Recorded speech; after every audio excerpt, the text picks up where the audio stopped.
Well, with us now from San Diego is Sharon, who was endorsed by the Tea Party movement when she campaigned to be a Republican candidate for the Senate last year. She lost. And the political satirist Lee Camp is in our New York studio. Sharon, why do these gaffes happen?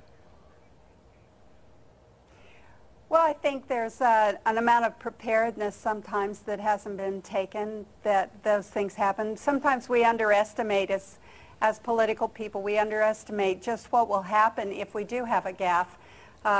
You know, you repeat them over and over and over again. It was just like your little slice of the candidates. You kept repeating those things over and over again, so they really never die.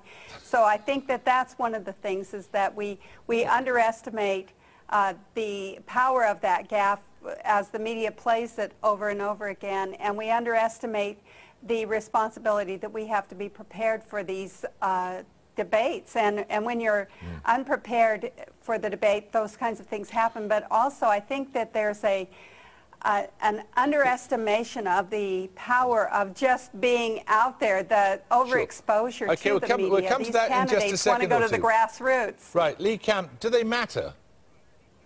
Well, not only do they matter, but I think calling it unpreparedness is really selling it short. I mean, the reason Perry couldn't remember the third thing he wanted to eliminate in our government is because he doesn't care. He memorized things that were told to him. You should care about these things. These should be so deep in your soul if you're running for president that you don't forget them.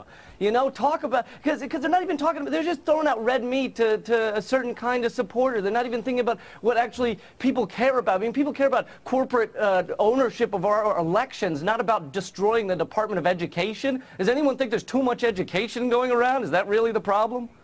Sharon, do you think there is also an element, perhaps, of some more statesman-like Republicans simply staying out of the race this time?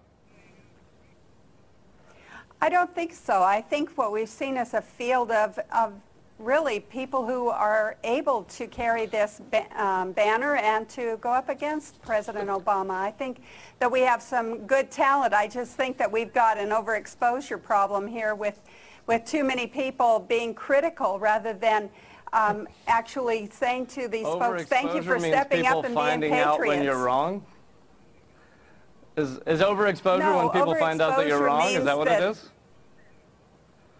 No, overexposure means that when you have too many debates, especially a good debate is not necessarily good television. What we've got here in America is good television rather than good debating. And we really need to let these folks talk about the things, the issues that really matter, our homes, our jobs, the price of gasoline that goes in our car every day. Those are the things that the American people really want to hear about. And what is happening is we're getting 30-second sound bites in these debates. I agree with you, but every time these people speak is when these things come out. You know, like when Michelle Bachmann said that the Founding Fathers worked tirelessly to end slavery, even though the Founding Fathers had slaves. Like, she expects us to believe that Washington looked out his front window every day and went, "Why won't you leave?" I mean, it's utterly preposterous that they expect us to believe this stuff. Part of this is to do with appearing to be human, of course, isn't it? I wonder in this job whether you really want someone who can simulate being a normal human being or someone who is a normal human being. It's an unnatural thing to want, isn't it? Lee Camp.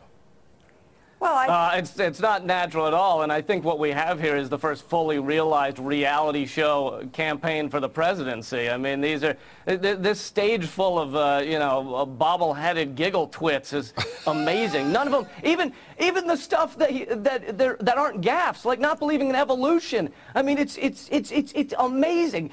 But the truth is, if I were up there with that many cross-eyed hot dog salesmen, I wouldn't believe in evolution either. So I understand. Sharon.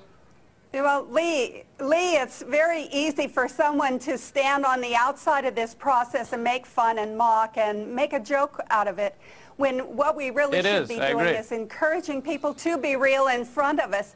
And that is very hard to be real when you're only given 30 seconds. I heard that one of the candidates only really got 86 seconds of airtime in the last debate. It's very difficult when you're trying to get a point across in that short a time. All right, thank you both very much indeed.